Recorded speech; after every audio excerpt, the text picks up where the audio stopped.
Hello, friends, and welcome to episode 7 of Did You Bring the Hummus podcast. I'm Kimberly, your host, and I'm super excited to be here with you today. Did You Bring the Hummus is a podcast to help you go vegan. Every 2 weeks, I'll share a 20 to 40-minute episode discussing all things vegan. Most importantly, we'll talk about how to embrace this meaningful decision with fervor and fun. Episodes post every other Monday on your favorite podcast app. Before we get started, I have one very important question for you. Did you bring the hummus? At some point in your vegan journey, you will discover a product you bought without thoroughly reading the label, or maybe even one you could have sworn was vegan, but actually has animal products in it. It is a sobering moment and a reminder that we can't know everything. We don't yet live in a vegan world. There's always an opportunity to learn, and we can be imperfect and still be vegan. In these moments, it's about your intent, if you ask me anyway. So, what are some of the tricky ingredients you may not realize are hidden in everyday products? Though I have been at this for a very long time, I still did some research before putting this podcast together. And both in my experience as a vegan myself, and then also through my research, I realized, wow, there are a lot of ways to sneak animal products into food and everyday products. Since I won't be able to cover everything today, be on the lookout for future episodes addressing other hidden ingredients. Let's take a look at some of them now. I would like to start with one that isn't usually a hidden ingredient, but that some people don't understand isn't vegan. Honey. Bees make honey to feed their hives. When humans take that honey, it is often replaced with a much less nutritious sugar water. That's hardly going to help bees live their best bee life. Anytime we use another sentient being for our own purposes, we are exploiting that creature. Exploitation of another being is not within the definition or the philosophy of veganism. So for that reason, honey is not vegan. Just as with factory farming and slaughterhouses, the goal is maximum profit for minimum output. That means that the bees are overworked and underfed. I don't have many personal suggestions on how to replace honey, since I was never a big honey consumer to begin with. But I do know that you can find honey made from apples, and that's pretty cool. You can also use, instead of honey, brown rice syrup, molasses, maple syrup. There's tons of other sweeteners out there made without exploiting animals. On a website touting the amazing properties of honey, I found a meme which read the following. Every drop of honey is precious. A honey bee makes 1/12 of a teaspoon of honey in its lifetime. To make a pound of honey, bees must visit 200,000 flowers. Hardly sounds like a product they're making for humans, not for themselves.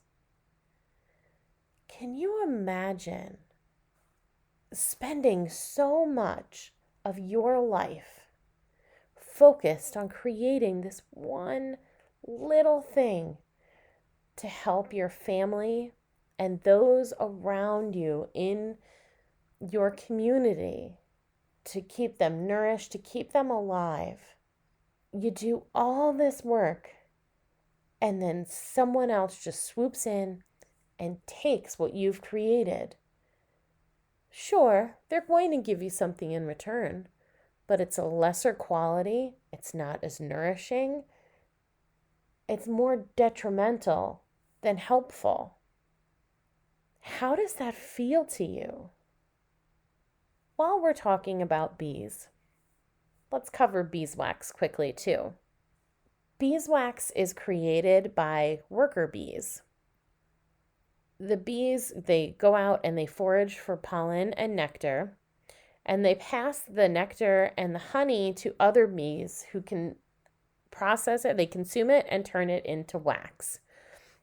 Honeybees need huge amounts of nectar in order to produce that wax. Another website that I looked at said that a bee will actually eat 6 to 8 pounds of honey just to make 1 pound of beeswax. The wax is what helps build the hive. That beautiful hexagonal, perfect geometric hive is made up of beeswax. The beeswax itself is excreted through special glands in the bees, and the wax will start out as small flakes, but then shaped and molded by the bees as they put everything together. They work with one another to get that beeswax in place to create what we know as the beehive. Isn't that something? That's so incredible. They're so perfect, these hives, and the hexagonal shapes, and I'm just I'm just thinking about it. I'm in awe of what these little creatures are able to do and create. And humans just come in and they just scrape it out and act like they've done nothing wrong. Like the bees have made this beeswax for us. It hardly seems right. The bees are creating this wax to make their home, to store their food, to keep themselves safe. And we want to harvest it to make lip balm. I don't know. It seems absurd. Absolutely absurd to me. Other words to look out for when you are avoiding products made by bees, for bees, by the way. There's also bee pollen, which is in a ton of weight loss stuff these days. And royal jelly, propolis. These are all words that you want to look out for. So if you see, beeswax, bee pollen, royal jelly, propolis, or honey, obviously, you'll want to avoid all of those products. Those products are not vegan. And honey will show up in everything from cereal to teas to bread.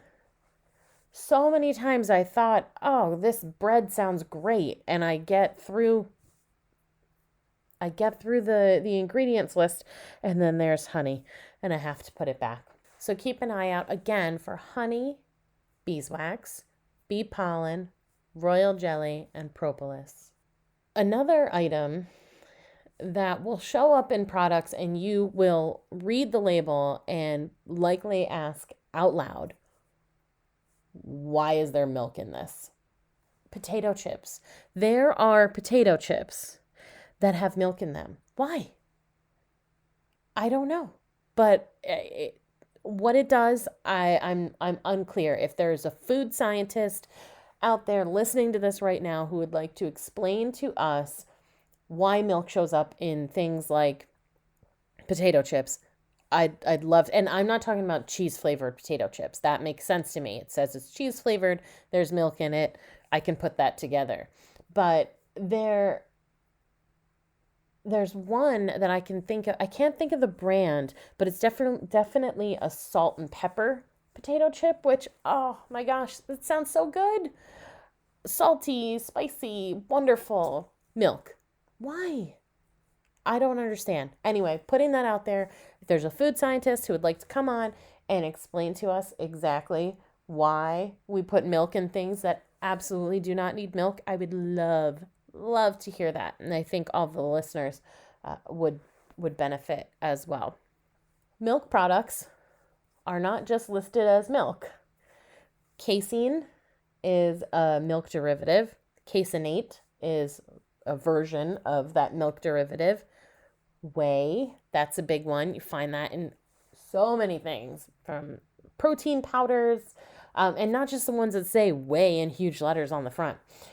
Protein powders, cookies, crackers, cereal, bread, uh, keep an eye out for those words. Galactose, that's another one. That is a milk derivative. Items that say non-dairy, that does not mean vegan. Flip it over, read that label. There's likely casein or whey in the product. Uh, there is, I guess, like a percentage of a milk derivative that can still be used in like non-dairy creamers and stuff because it's not just a dairy-based thing somehow, without the actual milk in it, I guess that allows them to be dairy free, but don't take those words to mean that it's vegan and that you should just buy a product and not read the ingredients.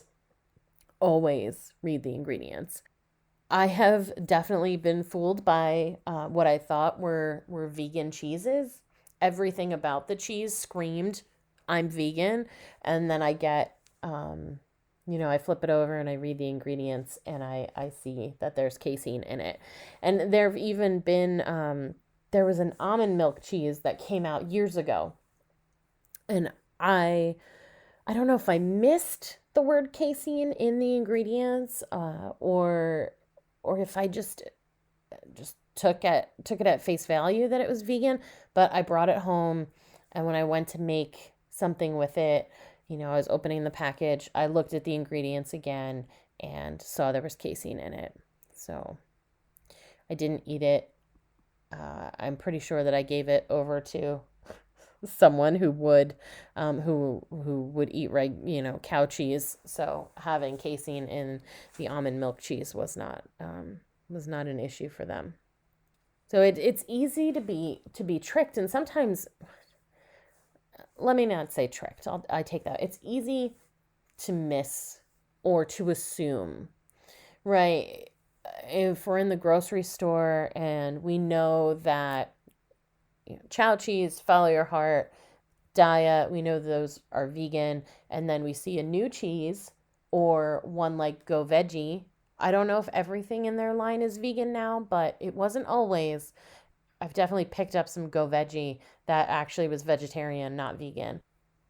But we can so easily kind of fall into that comfort, right? We know that, like I said, those chow, follow your heart, Daya, that those are Kite Hill. We know those are vegan, so we'll just pick up from there. And then you see, oh, look at this new cheese over here by all the vegan cheese, and then you just kind of feel comfortable, so you pick it up and you take it home and you don't read the label. So it's really important, because man, do they put milk derivatives in so many things. You can even find it in chewing gum. That's really important to check because there's almost always casein or casein in the gum that that I've seen, in a regular grocery or convenience store. Bread, again, it looks great, right? So many of the ingredients can be just fine. And then you get to, the middle and there's a whey or casein. So just keep an eye out. And by the way, latex gloves have, I think, whey in them. Why? What? Is it the powder inside? They mix it in with the powder. I'm not sure, but I was surprised to read that. Next up is confectioner's glaze, often found on candy. It's also known as shellac, and it's made from the secretions of a lac bug. So the lac bug eats bark from the tree, and they're found in Indonesia and Thailand. And they eat the bark from the tree, and they are able to secrete shellac, and the female lac bugs use this to protect their eggs. So again, like honey and beeswax is made by bees for bees, and milk is made by cows for cows.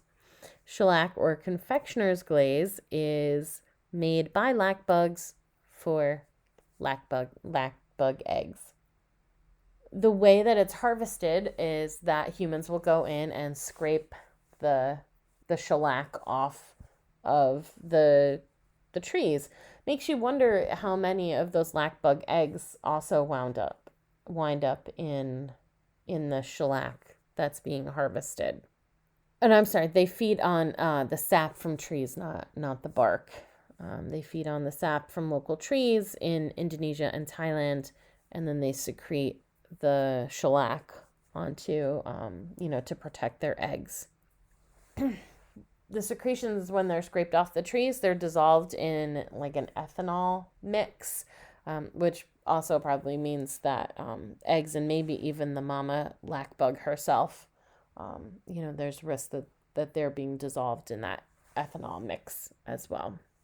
So again, looking back at the honey, this shellac is another example of exploiting a creature by using something that's been made for their own species to protect their own community, and it's being taken by us and used for our own convenience. Then there's gelatin. I think this is another one, like the casein and milk products, that will surprise you when you realize how many different things have gelatin in them. Pop-Tarts, that was the one that made me sad. I always loved Pop-Tarts, but I really loved the brown cinnamon Pop-Tarts. Without the icing, those brown cinnamon Pop-Tarts, they're just not the same. And within the icing on every single iced Pop-Tart, there's gelatin. You also will find gelatin in marshmallows, in cereals, lots of candies. Jell-O is made from gelatin. Gelatin, by the way, is a product that is made by boiling hooves, tendons, ligaments, and bones together to pull out to make a gelatinous goo, I guess. It's mostly made from pigs and cows. Obviously, a byproduct of factory farming and, a byproduct of the animal agriculture industry. But a popular one, like, who doesn't love gummy bears and marshmallows, right? Well, the nice thing is that there are ingredients that can make, gummy bear type candies, and marshmallows for sure. Dandies makes amazing vegan marshmallows. So anyway, the boiling of these animal parts, what it does, how it creates that gelatin, is that it's releasing the collagen, and then the collagen is what gives it that jello, gelatinous texture. By the way, gelatin's also used in Altoids. You'll find it in bread sometimes. Jarred peanuts, watch out. Some of them, definitely read the ingredients. If it's not just peanuts, keep going, because there's a chance that it's peanuts, salt, and gelatin. I've read that the gelatin makes the salt stick better, but I've also had salted peanuts that did not have gelatin on them, and they were salted just fine. So I wonder if maybe there's just, because it's a byproduct of the food industry, if maybe that's why it's used so freely in places where there's really no obvious need. Gelatin's not just found in food products. Gelatin is also found in nail polish remover. I guess it's considered a nail strengthener. I'm not really sure, but you can find nail polish remover that does not have gelatin. Again, you have to read the ingredients, right? Speaking of items that are not just found in food, we'll move into talking about lanolin next. Lanolin is that waxy substance that's found on wool, created by the sheep secreting oil. It's found in tons of cosmetics, lotions, and things like that. But it's also found in food items. I've had people ask me for sure, why is wool and why are wool products not okay if the sheep aren't actually being killed? You don't have to kill a sheep in order to get their wool. And then the next thing is, aren't they supposed to be shorn anyway? How can this possibly be cruel or exploitative? Well, like everything else in the industry where animals are used for human convenience, they always want less. They always want more for less. So just like with every other animal caught up in the system, sheep are not looked at as individuals, sentient beings. They're simply a commodity to be used for human benefit. Merino wool is the most popular wool. Most wool comes from Australia, where it's hot, right? And merino sheep also have a lot of folds in their skin. So, what that means is that you get more wool for less sheep. So, each sheep, because they have more skin, more folds where wool can grow, they're producing more wool. Also, they've been kind of bred to grow wool faster. Sheep can also be sheared carelessly and sustain injury while they're being sheared.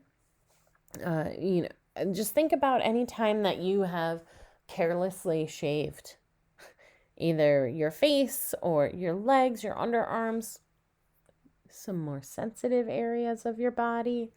And if you're not paying attention or you're trying to go too fast, how many times have you nicked yourself?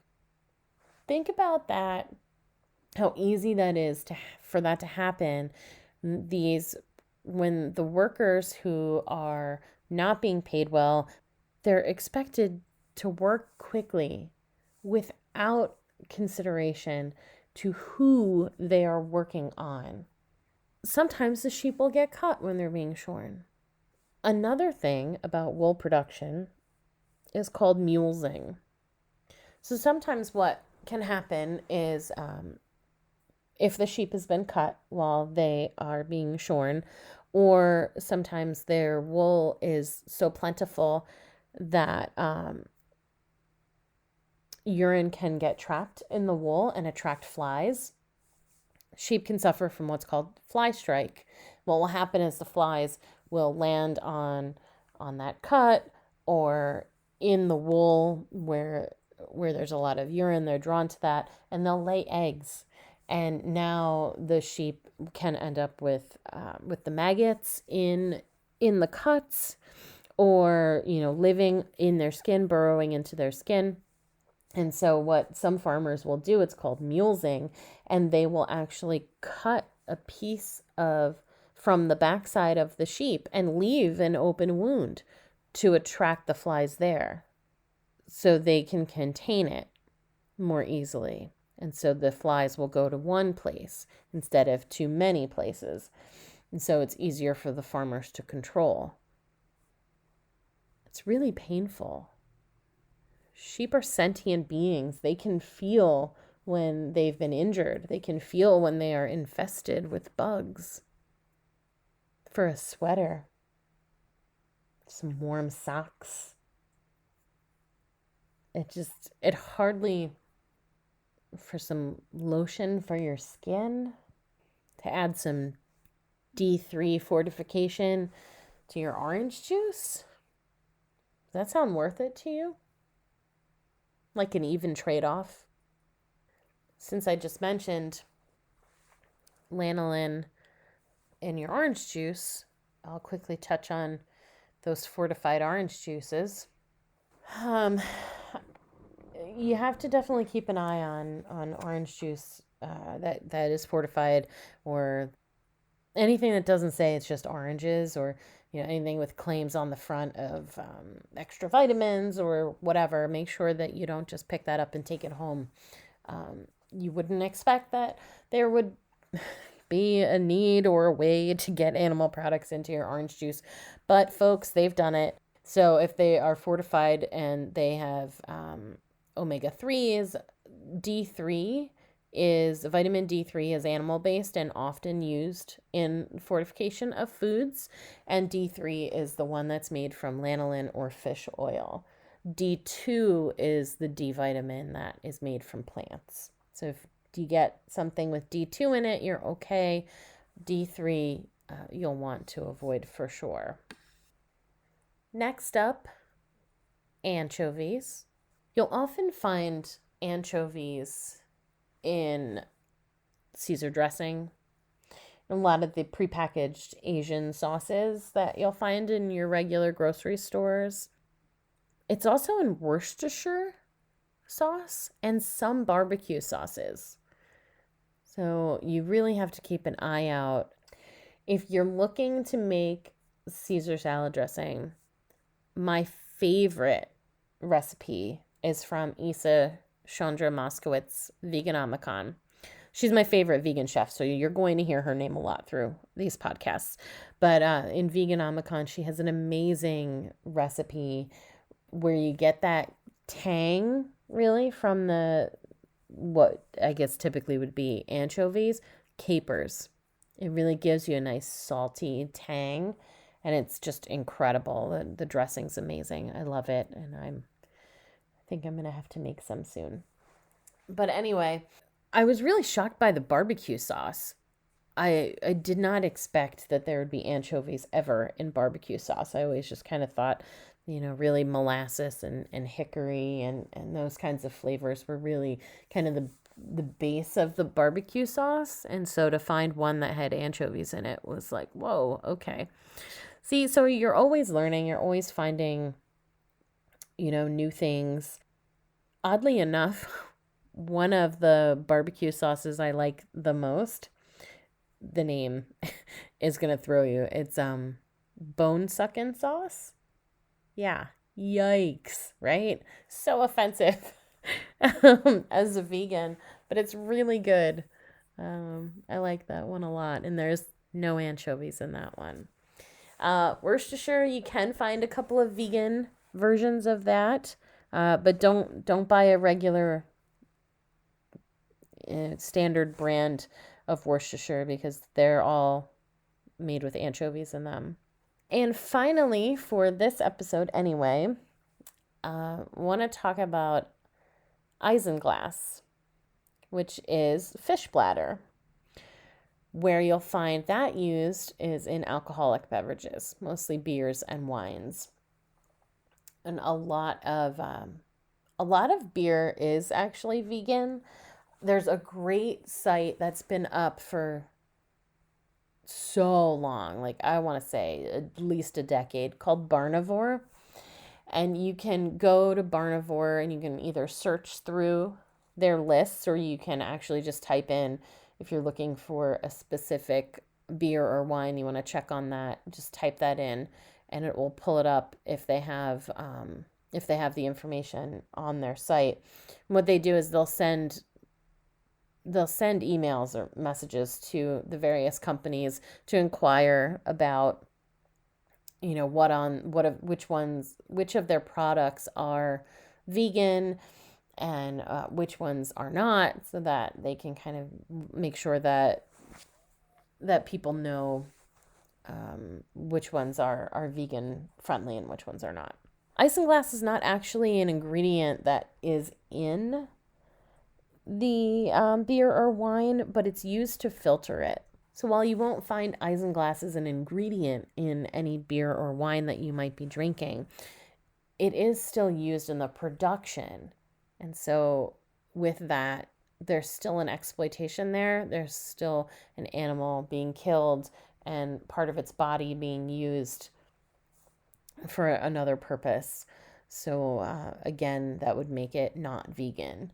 Also, while we're talking about alcohol, eggs. Sometimes you'll find eggs in alcoholic beverages. That came as a real surprise to me. When I first turned 21, I was vegetarian. My favorite drink was an amaretto sour. The sour mix has egg whites in it. So needless to say, once I went vegan, I had to stop drinking those. But there's so many beers and wines also contain sulfites, and you have to keep an eye out for those. And what I'll do is I'll share a link to Barnivore, and you can find your favorite beers and wines and get some more detailed information about those. Another exciting thing is that Guinness stopped using isinglass in the production of their beer. So vegans rejoice. Guinness is now an option for us. I know that this is a lot of information to take in, and sometimes thinking about being vegan in a non-vegan world can be so overwhelming. While it is a lot of information, it's also a beautiful and powerful way to make a difference in the world every single day, multiple times a day. So I encourage you to keep learning, keep growing, keep trying new vegan foods, keep listening to this podcast. Send me questions. There's something you want to hear about. I'd love to hear from you. I hope you found this episode inspiring and informative. I'll see you next time. Thanks for listening.